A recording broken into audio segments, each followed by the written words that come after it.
সবাইকে স্বাগত জানাচ্ছি।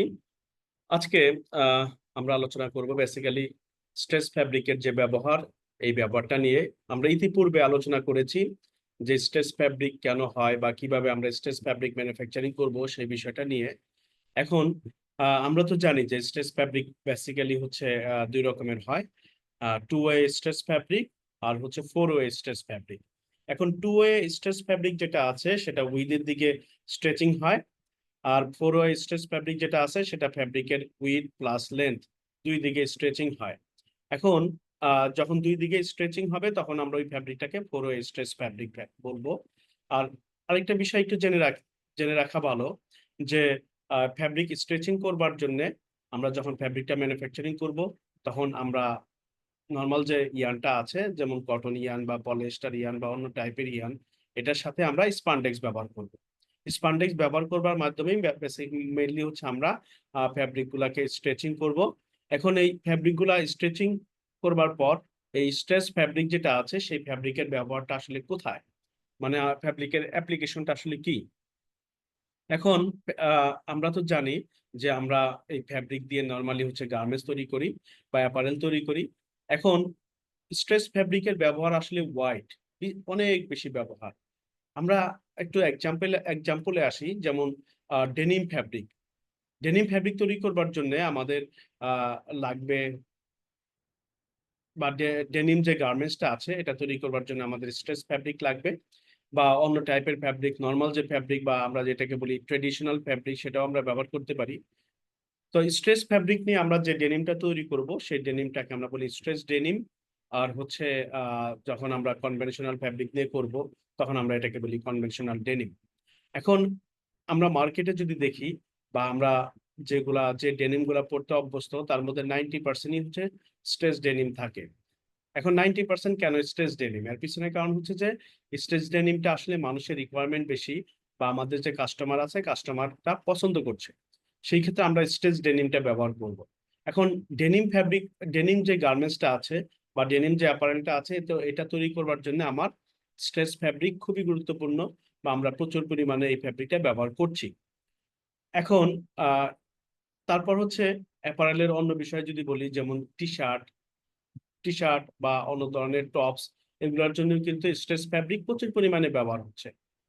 এখন যখন এই টি শার্ট বা টপস এগুলোর জন্য আমরা স্ট্রেচ ফ্যাব্রিক ব্যবহার করব, এর পিছনে কারণ হচ্ছে যে স্ট্রেচ ফ্যাব্রিক অনেক অনেক বডি ফিটিং হয়, প্লাস কমফোর্টেবল হয়।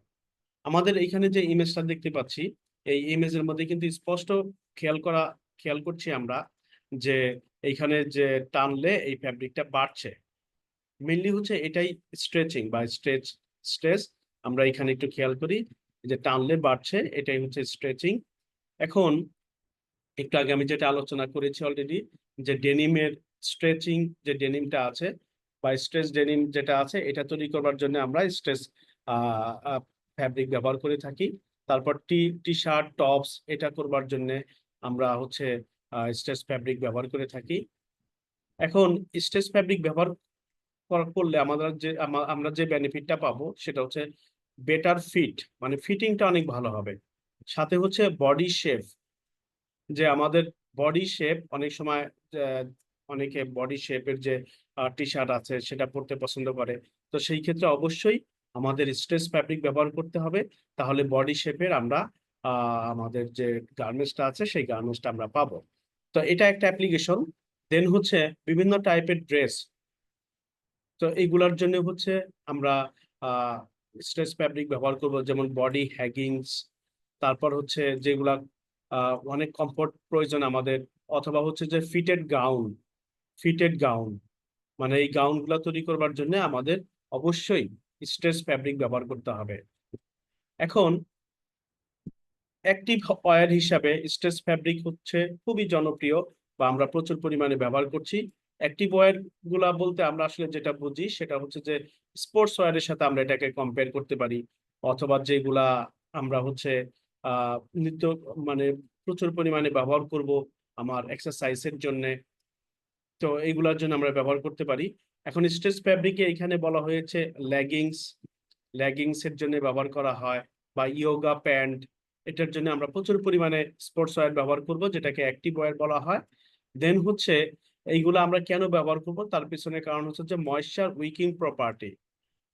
তো ময়েশ্চার উইকিং প্রপার্টি আমরা যদি স্ট্রেস ফ্যাব্রিক ব্যবহার করি তাহলে ময়েশ্চার উইকিং প্রপার্টি আমরা বেশি পাবো।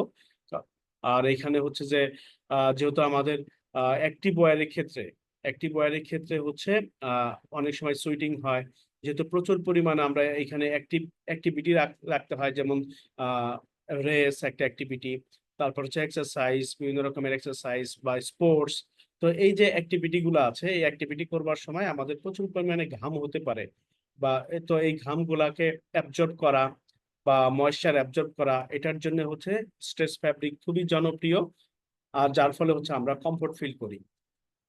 দেন আরেকটা খুবই গুরুত্বপূর্ণ বিষয়, সেটা হচ্ছে সুইমওয়্যার। সুইমওয়্যারে আমরা জানি যে একেবারে সুইমওয়্যারটা বডি ফিটিং থাকতে হয়। তো বডি ফিটিং থাকবার জন্য আমরা এখানে স্পানডেক্স ব্যবহার করব। এখানে আমি একটা এক্সাম্পল বলেছি, আমরা যদি একটু ভালো করে খেয়াল করি, এখানে বলা হয়েছে নাইলন বা স্পানডেক্স। তো নাইলন আর স্পানডেক্স এর ব্লেন্ড, তার মানে হচ্ছে নাইলনের সাথে আমরা স্পানডেক্স দিব। স্পানডেক্সের ক্ষেত্রে আমরা অনেক সময় স্পানডেক্সটাকে ল্যাকড়া নামে চিনি। তো এইটা ব্যবহার করে আমরা কিন্তু সুইমওয়্যার প্রচুর পরিমাণে ব্যবহার করতে পারি, বা সুইমওয়্যারের জন্য একেবারে পারফেক্ট যে ফ্যাব্রিকটা আছে সেই ফ্যাব্রিকটা আমরা প্রডিউস করতে পারি। দেন হচ্ছে আমার লিঞ্চারি আইটেম হচ্ছে আমরা নর্মালি এটাকে বলি ইনার ওয়্যার। তো এই ইনার ওয়্যারের ক্ষেত্রে আমরা সবসময় জানি যে কমফোর্টেবল একটা ইম্পর্টেন্ট বিষয়, দেন ফ্ল্যাটারিং একটা ইম্পর্টেন্ট বিষয়, ফিটিং, দেন হচ্ছে আমাদের বডি যে কার্ভ আছে বা কার্ভের শেপ আছে, সেই শেপ অনুসারে আমাদের এই স্ট্রেস ফ্যাব্রিকটা খুবই জরুরি। তো সেই ক্ষেত্রে হচ্ছে যে এই লেঞ্চারির যে আইটেম গুলো আছে, এটার জন্য আমরা স্ট্রেস ফ্যাব্রিক ব্যবহার করব। দেন মেডিকেল টেক্সটাইল হিসাবে আমরা বিভিন্ন রকমের কম্প্রেশন ওয়্যার ইউজ করি, ব্যান্ডেজ ইউজ করি, এগুলার ক্ষেত্রেও আমরা স্ট্রেস ফ্যাব্রিক ব্যবহার করব। তো আমি যদি একটু সামারি বলি, যে স্ট্রেস ফ্যাব্রিকের ব্যবহার কিন্তু সব জায়গায়, স্পেশালি আমাদের ফ্যাশন ওয়্যার অথবা অ্যাপারেল, দেন হচ্ছে আমাদের স্পোর্টস ওয়্যার অথবা সুইম ওয়্যার অথবা অ্যাক্টিভ ওয়্যার, দেন লিঞ্জারি, মেডিকেল টেক্সটাইল, মানে সব ক্ষেত্রে, মানে সব জায়গাটাতে আমার এই স্ট্রেস ফ্যাব্রিকটা খুবই জরুরি, বা স্ট্রেস ফ্যাব্রিক আমরা প্রচুর পরিমাণে ব্যবহার করছি। তো আজকে আসলে লেকচারের উদ্দেশ্য ছিল যে অনেকের মধ্যে একটু কনফিউশন থাকতে পারে যে স্ট্রেস ফ্যাব্রিকের ব্যবহারটা আসলে কি, বা স্ট্রেস ফ্যাব্রিক আমরা কোথায় কোথায় ব্যবহার করব। আশা করছি আজকে বিষয়টা ক্লিয়ার হয়ে যাবে। তো ধন্যবাদ জানাচ্ছি সবাইকে।